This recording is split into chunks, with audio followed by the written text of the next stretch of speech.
Good evening YouTube, this is Fly Fish. Just want to show you something.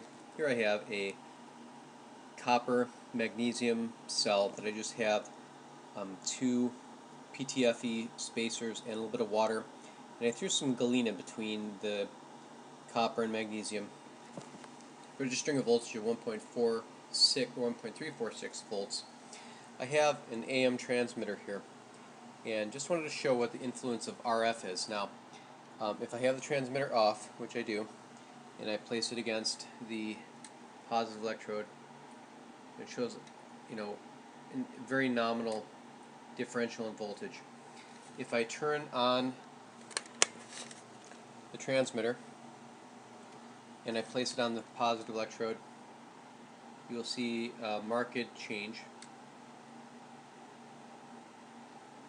Okay, so that's just an RF frequency of 75.75 megahertz.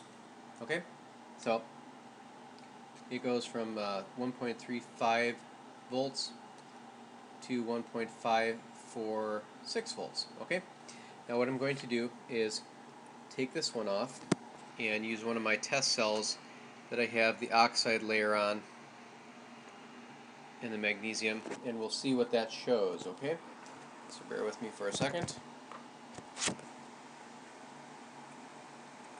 and I will hook this up.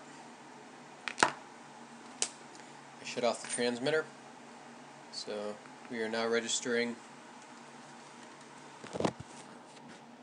on this cell 1.681 volts, and again the transmitter is off. I'm going to touch the antenna to the positive electrode. Shows really no change whatsoever with the electrolyte of the salt being present. I will turn the transmitter on, and I will place the electrode against this.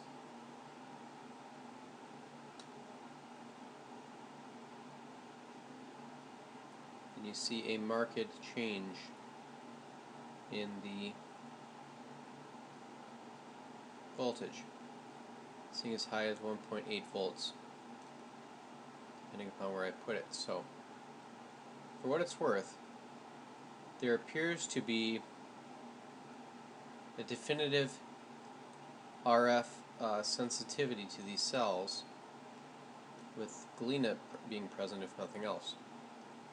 So I just thought you might find this interesting. Again, almost 1.8 volts.